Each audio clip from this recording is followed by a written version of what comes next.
Mike, I'm glad to see that you were able to get your name changed back to your name instead of my name on Zoom. Well, I kept forgetting about it. And then the meeting would start and I'm like, I said stop.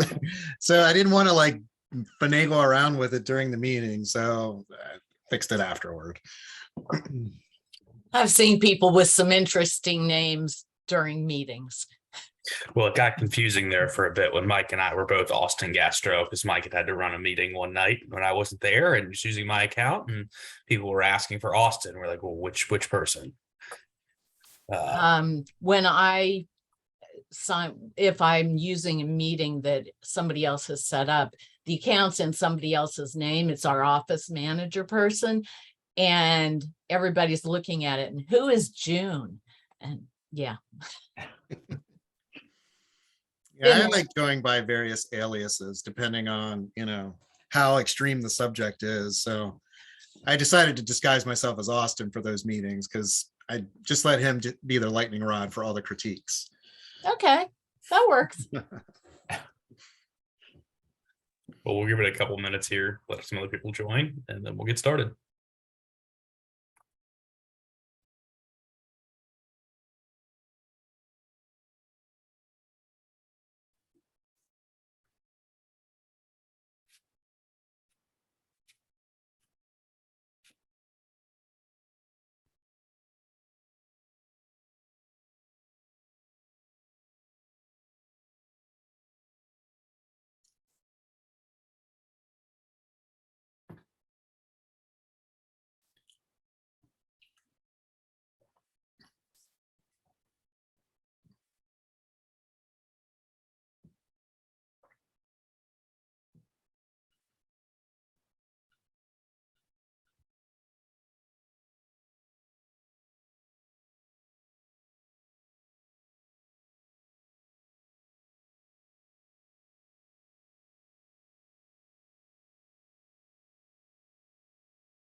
All right, Mike, you want to get started? You're muted. I was planning on being muted for the whole meeting. Would that be all right? That's my job, Mike. Well, good evening, everyone. We're here tonight, Austin and I, to talk about how we want to begin to reimagine parking in Fairfax County. My name is Michael Davis, and I'm the project manager for this parking effort. My agency, Land Development Services, is teaming with the Department of Planning and Development on this project. Austin Gastrell from Planning and Development will be co-presenting tonight. We'll have Q&A after the presentation. If you have a question, you can electronically raise your hand to be called upon. Parking has a profound influence in Fairfax County. With some exceptions, all land uses are required to provide parking. Driving remains a common activity, and developers and property owners feel obligated to provide it, even in places where it's not required. However, we must weigh the value of parking against other desirable community elements such as affordability, equity, the environment, site design, and economic viability. The need to provide more parking than necessary and meet confusing and restrictive regulations hinders the accomplishment of these goals. The current regulations encourage placing a higher importance on driving and parking than the possibility of using excess parking to increase housing options as one circumstance. Regulations create challenges for startup businesses looking for affordable space when needing to meet paper parking requirements. The lack of flexibility creates lost opportunities to adjust development to preserve or enhance community space. Our presentation tonight creates an outline for an enhanced approach to parking regulation in the county, one that looks at the context of development, as well as acknowledging that flexibility and predictability are important considerations for continuing our efforts for better, more compact land design, affordability, and economic growth. primary goal of this project is right-sizing parking requirements. This concept involves sizing parking to the average demand for it. This approach applies to all areas of the county, from rural suburban to high-intensity urban development. Because of these differences in character, different minimum parking requirements should apply.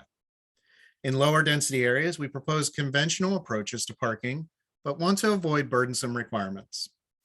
In medium density areas, we're accommodating innovation, but allowing conventional approaches. In higher density areas, we're pushing for innovation and discouraging conventional approaches. Overall, the next wave of development investment should involve less parking. If we meet the goal of right-sizing parking requirements, then other important goals can be realized. Opportunities for better land stewardship occur, such as designing sites to exchange parking for community and green spaces.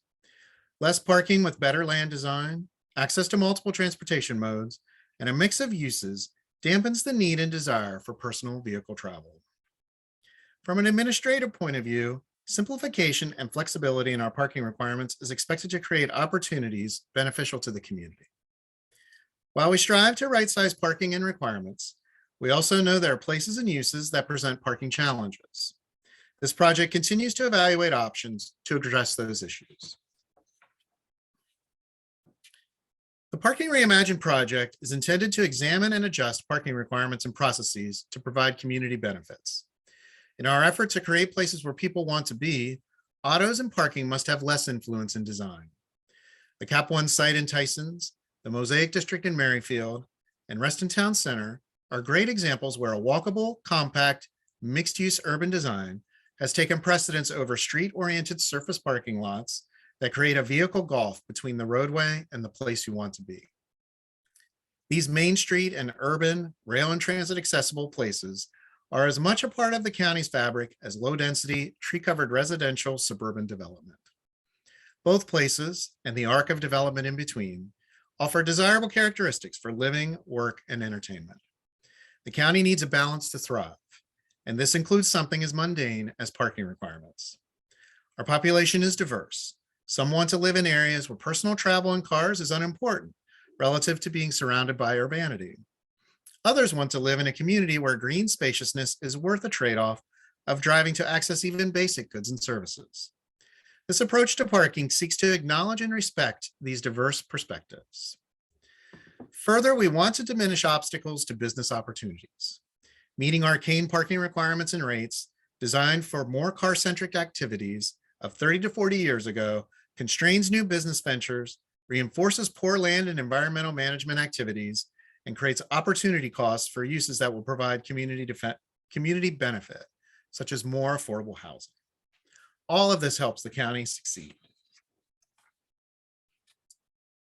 With continued evaluation of a parking framework with our consultant, Nelson Nygaard, staff has created a proposed approach, which is depicted here.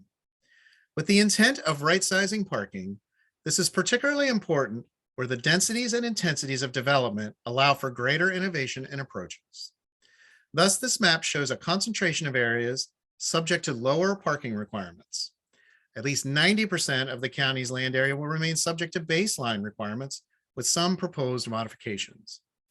Lower minimum parking requirements are focused on areas defined in the comprehensive plan as growth areas. In this framework, the following tiers are proposed. In suburban centers, we want to recognize that while development in these areas is of relatively lower density, the concentration of development within these areas provides opportunities for modest connectivity and shared activities that reduce parking demand. A 10% baseline reduction is proposed for commercial and multifamily development. Revitalization areas such as community business centers, commercial revitalization areas, and commercial revitalization districts are proposed for a baseline 20% reduction, which is consistent with today's standards, and that also applies to commercial and multifamily development. Transit station areas and the Tysons Urban Center are areas adjacent to transit-oriented district areas and are proposed to have a 30% baseline reduction. These areas are generally planned for higher density, mixed-use development with good access to Metro Rail, as well as higher quality transit availability and a more walkable environment. Transit-oriented development areas are proposed to have a baseline 40% reduction in the minimum parking requirements. These are areas within 1/2 mile of a metro station. Since many of these areas are planned for development that complements Metro Rail with higher density and intensity in compact urban designs, parking should be minimized to support the rail and transit investments and create a pedestrian scaled community. For TOD, we're also proposing that property owners could adopt Plan Tyson's Corner low or no minimum requirements and parking maximums through the rezoning entitlement process or a staff administered process. Planned Transit Tysons, also referred to as PTC zoning, are sites within the Tysons Urban Center that have been rezoned to the PTC district or have opted into the PTC through a staff administered process. The Tysons Urban Center is the county's downtown with the highest allowable densities. With acceptance of the PTC designation, property owners have low or no minimum parking requirements and maximum parking requirements. The project proposes to retain these criteria for the Tysons Urban Center. The parking rates and area reductions under consideration with this project generally affect minimum requirements. Caps on parking, known as maximums, are only proposed with development that chooses to opt into no minimum requirement. This option would only be available in the Tysons PTC and in transit-oriented development districts. I note also that we've been looking at the relationship of accessible parking to parking reduction efforts. Our intent is to base accessible parking rates on these baseline minimums that are in the 90% of the county area. And these would apply even in areas and circumstances where parking reductions can occur. We are also proposing to add minimum requirements for bicycle parking as part of this effort, and that is continuing to be evaluated by staff with a proposal later for public information. With that, I'll turn this presentation over to Austin. Yeah, thank you, Mike. The next few slides show examples of base or minimum parking rates being examined by this project. The existing single-family attached dwelling or townhouse rate is 2.7 spaces per unit, with 1 space having convenient access to the street. In response to concerns regarding lack of available visitor and shared parking from the community, we're proposing to alter and redistribute the existing single-family attached rate by requiring that 0.7 of the total 2.7 spaces per unit be provided for visitor or shared parking. Reductions of the single-family detached base rate are currently only proposed in the TSA, TOD, and PTC districts. The proposed multifamily dwelling rate under consideration is 1.3 to 1.6 spaces per dwelling unit. This is an example of parking rate right sizing. The Institute of Transportation Engineers maintains national parking demand data through their document Parking Generation. ITE's data shows that national average parking demand for suburban, non-transit served multifamily dwellings is 1.3 spaces per unit. Staff is also considering the possibility of a proposed multifamily dwelling rate based on bedroom number, and where applicable, reductions of the multifamily dwelling rate base rate could be applicable. The proposed restaurant rate under consideration is between 8 and 10 spaces per 1,000 square feet of gross floor area, and between 8 and 10 spaces per 1,000 square feet of outdoor seating area in excess of 1,000 square feet. This is an example of parking rate right sizing and simplification. The size of a building or tenant space is a known factor throughout all phases of a project's lifespan. By transitioning to a single rate solely based on square footage, we can provide greater predictability for property owners and tenants. The proposed retail sales rate under consideration is between 3 and 5 spaces per 1,000 square feet of gross floor area. This is an example of right sizing. Our current retail sales rate has not been revised since 1978. Since then, significant changes in shopping behaviors have occurred, such as online sales, which lower parking demand. Local and national data shows that average non-December parking demand for all retail uses is below the current county requirement. Please note that this retail sales rate applies to a single standalone building or use. A building that has 2 or more retail type uses is considered a shopping center and is parked under the shopping center rates. The example on this slide shows how the proposed retail sales rate would transition or decrease through the tiered framework. The minimum parking requirement or base rate would decline by 10% in the suburban center, 20% in the revitalization area, 30% in the transit station area, and 40% in the transit-oriented development or TOD area. Please note this project does not seek to change the maximum parking requirements which currently exist in the PTC district. The existing office parking rate was last updated in 1988, when the 3 current rates were adopted. We're proposing to simplify this into 2 base rates based on building size. The proposed office rate range under consideration for an office under 50,000 square feet is between 3 and 3.6 spaces per 1,000 square feet of gross floor area.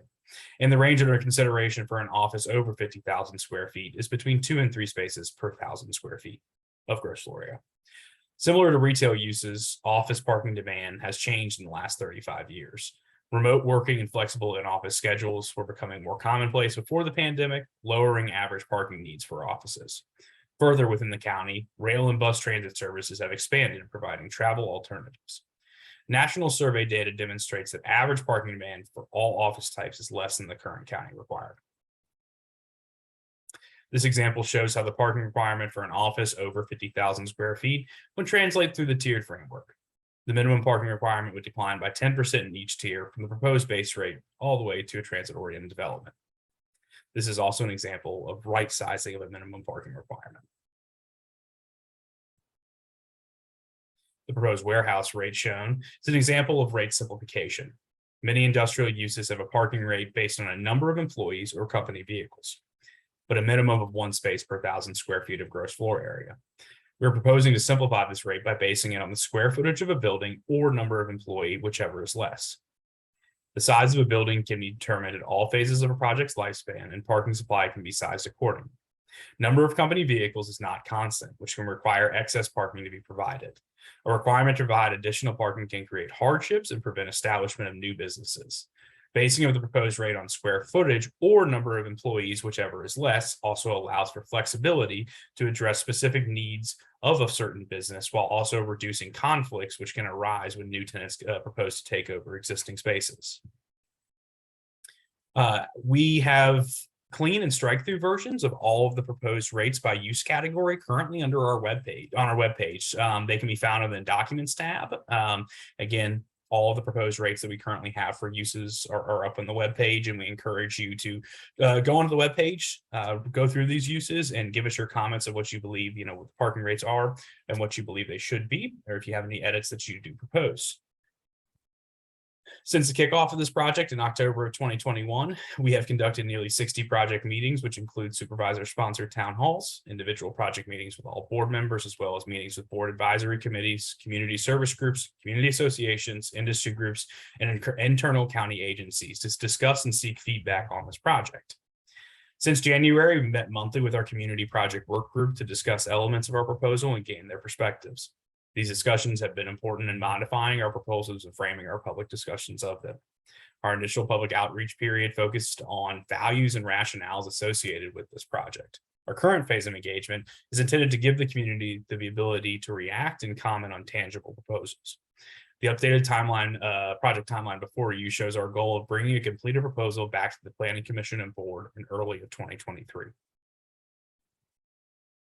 Lastly, as stated, we have a project webpage that's regularly updated with opportunities and information and opportunities for the public to participate in the Parking Reimagined project.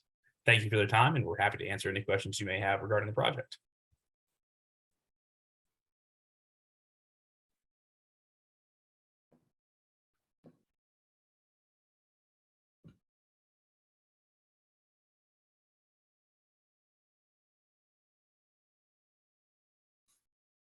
Does anybody have any questions, comments, thoughts, information you'd like to share? Bernie. Hi, how are you guys doing? Doing good. Good. How are you? Good, thank you. Thank you for putting together this presentation and making the past presentations as well. Just wanted to double check. I see that your information, thank you for noting that your information is available online. Could you also provide a copy of tonight's presentation as well? I liked the very quick little snapshot proposals that you've put together. Yeah, we can provide. And how likely do you think these proposed revisions will get approved? I'll let Mike address some of that. We don't really fully know sometimes. I will say that while tonight in attendance is a high majority being county employees with different district supervisors' offices, that we've had an extensive project public outreach period regarding this project, and barring certain kind of key rates that have been flashpoints. Single family attached has been a rate that we've had a lot of conversations regarding. Beyond those, we've had a lot of support. People, I think, understand the need to update our parking requirements, seeing that many of them are so antiquated and out of date.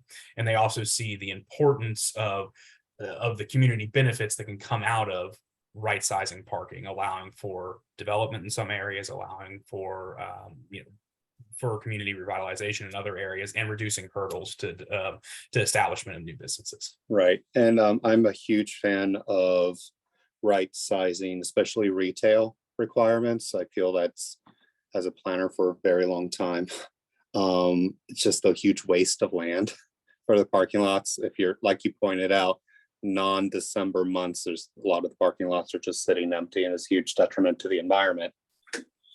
I'm a little, I have some questions regarding the residential proposals. I really appreciate the reduction for multifamily. And I'm excited to see the also reductions for the townhomes and stacked townhomes. Though having recent conversations with some supervisors and planning commissioners about not enough parking for especially townhomes, residential townhome projects, especially the more modern residential communities. How are applicants supposed to address the need and the desire to provide less parking per the proposed zoning ordinance while still trying to address concerns by the community and certain elected officials that there's not enough parking? I would start by saying, and I'll let Mike chime in as well, that what we have proposed is proposed. We will offer a range of options to the board, and we believe that we've had our rates out for a while now. We've had a decent amount of feedback. We're proposing to, by the end of October, early November, to release an entirety of our package for the proposed ordinance. So that will be all draft language, including reductions, the administrative provisions. And what I would say is that any of the rates that we have now are subject to change because they are draft rates. I'll let Mike further opine. Yeah, and as Austin said, they're in draft form.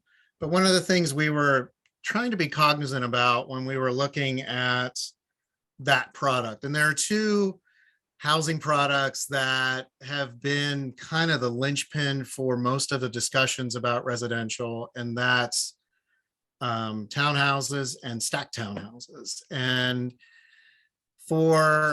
I'll start with stacked townhouses. We've been tinkering with the stacked townhouse rate for a number of years. At first, relative to the ordinance, because we didn't have a lot of data about stacked towns, we were treating them more like multifamily as far as the parking requirement was concerned. When we were doing some additional research associated with the ZMod project, we decided that it would be more appropriate to bring that rate up a little bit to 2.3. So that's the current rate for stacked towns. And one of the things that we've asked industry to provide is data that they may have about the travel behavior and demand, parking demand for stacked towns, to be able to evaluate whether or not the rate that we're proposing is the right sized rate, or whether there should be a different rate. And then with regard to townhouses, the conversation has been, is there enough visitor parking at these townhome communities? Clearly, 2 spaces per unit should generally be adequate for that unit type, but there are instances where people have more than 2 vehicles. There are instances where homeowners will sublease those townhouses to multiple tenants, and those sometimes create problems within these communities. It's also clear that while the rate currently is 2.7, the lower rates that we had in the past for older communities have created some problems with supply.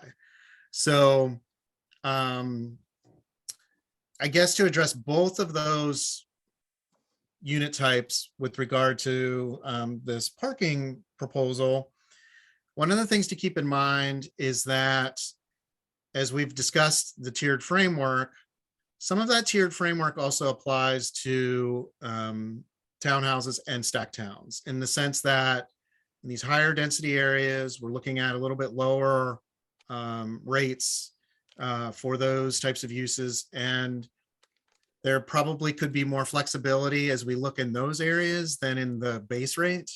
So that I think, we're open to discussion for all the rate areas that we're proposing. But I think the more innovative elements of that would probably translate better into the higher density areas.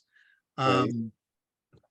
So that's kind of a summary, I guess, of where we are with townhouses and stacked towns, and where we could head potentially as we continue to consider the parking requirements for those. And something else to add to that too, or something we're working through, we're having conversations about it today.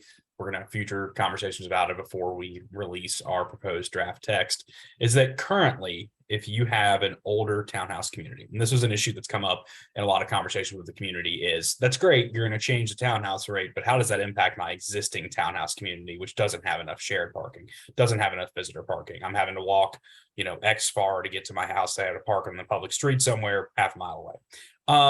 We are looking at the possibility of attempting to draft regulations that would allow for existing communities to add parking without having to go through, if they're subject to an entitlement, without having to go through an entire amendment of a final development plan or a PCA or something like that. We're looking at the possibility of, if it can be done through something like a minor variation, which would also drop the fee drastically. I believe a minor variation is like $900 or less for the application fee, compared to half of the prevailing fee of a rezone. So that is something we're looking at to kind of address some of those community concerns. And I would also note that, kind of to Mike's point, is that once we look at how these rates translate through the tiers, the areas in which we have most transit availability, those rates are lower, and to address that availability of transit. It's very interesting. Something you brought up, regarding the tier approach and transit station, and I hope I'm not taking up time from other people wanting to ask a question. I've always heard that townhomes has always been more of the problem child in terms of not enough parking. Earlier today was the first time I've learned of a relatively new, within the last 5 years, of mid to high rise residential building within a transit station area, causing, how it was described to me, major under parking issues in the community, and people from that apartment tower parking out onto the public streets and around the corner, and therefore making a 2-lane road, residential streets, rather cumbersome. And it was, I don't know, just like the first time I ever heard of a multifamily building in a TSA having that problem. So I understand that these are just minimums, and it's pretty much up to the developer to, decide what to produce. But it does kind of, it's like damned if you do, damned if you don't. Try to do the right thing by providing less parking, thinking that folks will not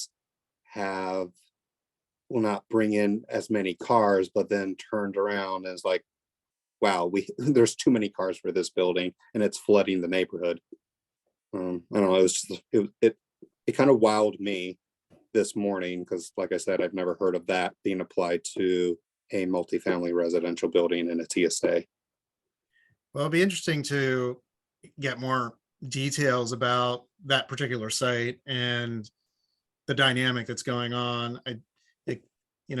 one of the factors could be that people have to pay for parking within the building where they can see a free spot on the street. And so they'll choose to take up the free spot because they don't then have to pay for parking within the building. Because a lot of these multifamily buildings now unbundle their parking and charge a separate rate for that. Right, which is what I did back when I was, barely making any money in 2010 and choosing to park out on neighborhood streets in Crystal City and leaving my car at the office Monday through Friday and taking the bus in between and parking in the neighborhood when it's free and unrestricted on the weekends.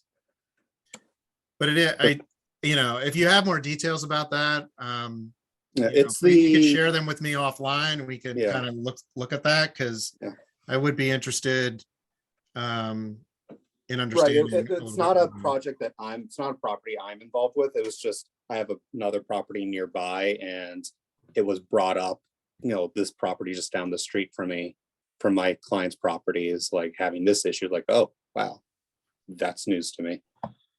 But anyway, all right, that's pretty much all I had. And can you share the timeline again? Yeah, sure. Okay.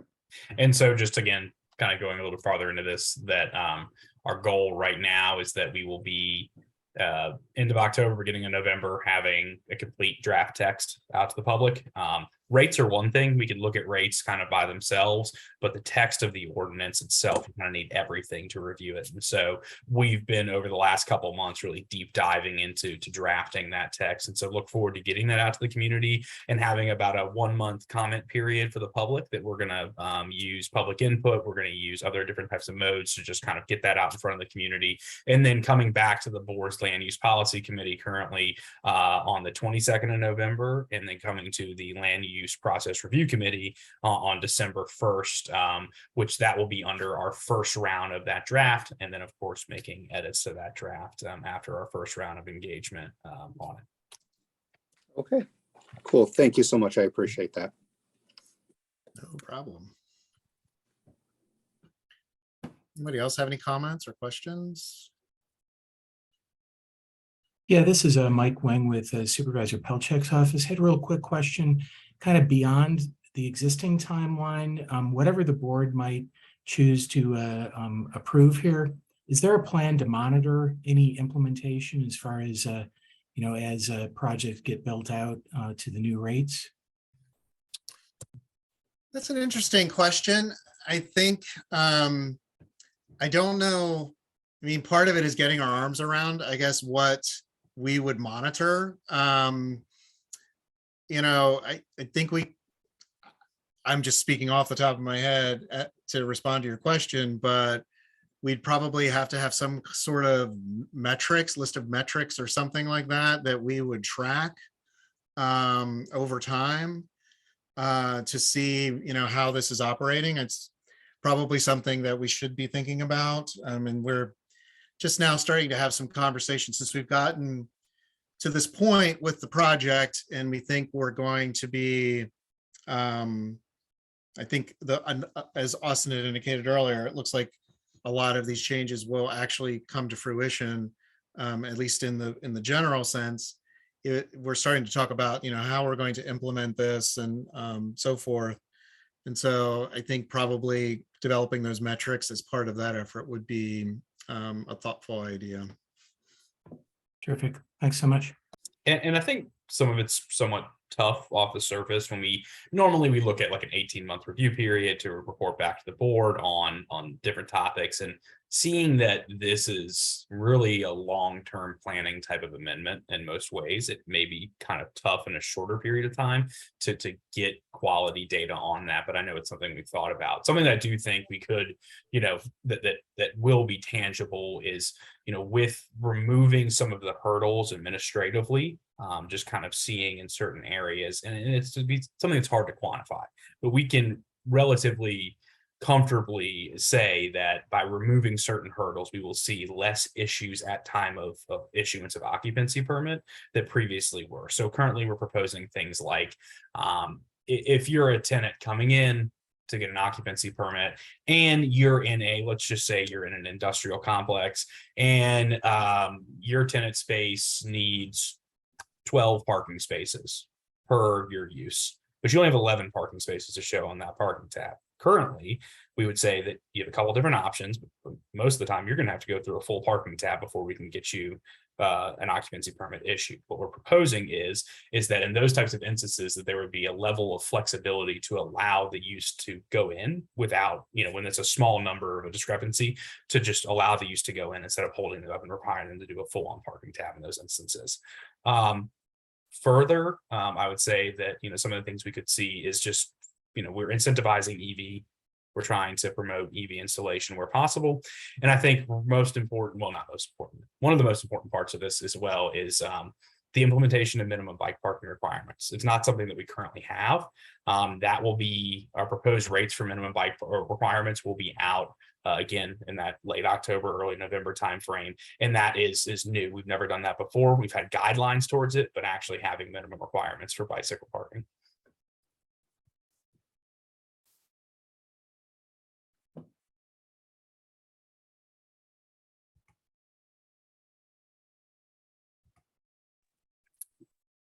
Hi, this is Marcia.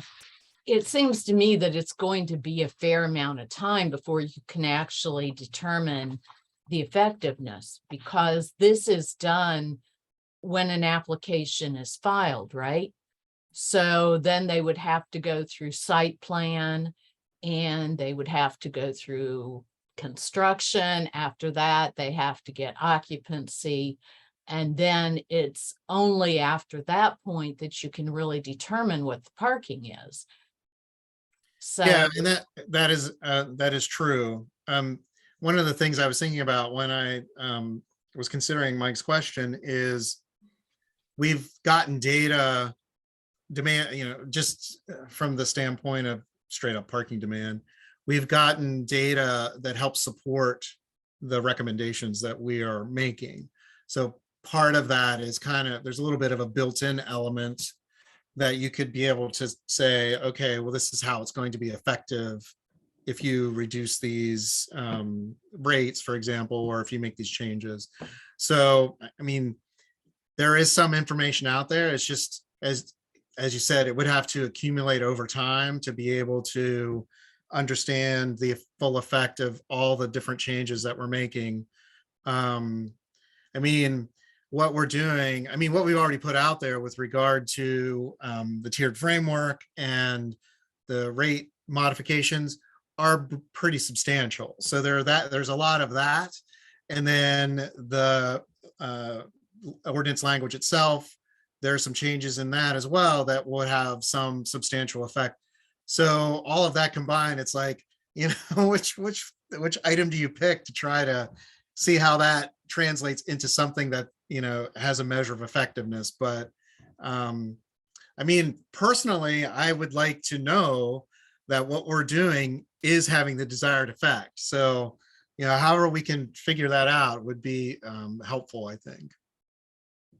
Yeah, this is Mike again. It almost seems like there's probably a bit of a continuum here on the time scale where maybe there's some real easy items that from a user perspective, you'll be able to immediately see the impacts in the ease of folks coming in, business owners coming in.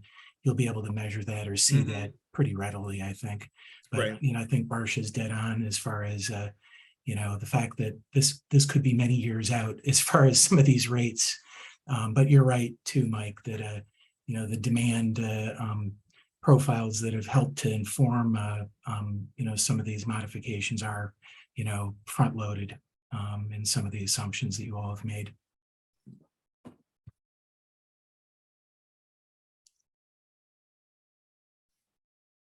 Anybody else have any questions, comments, thoughts? I think it's a good, succinct presentation. Thank you. Thank you. Yep, very good. Thanks so much. Thank you. All right. Well, if no one else has any other questions, Nope. Go ahead, Supervisor Lusk. No, I don't have any questions either. I was going to say thank you very much for the overview and look forward to seeing the item as it moves forward. Thank you.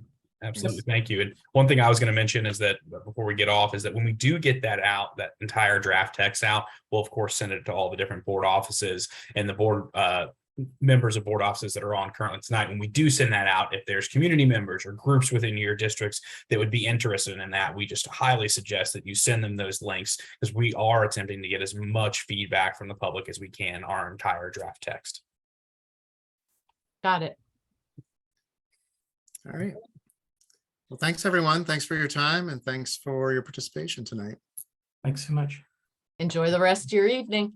Thank you. Have a Thank good you, evening. guys. Take care. Sure. Bye-bye. Bye.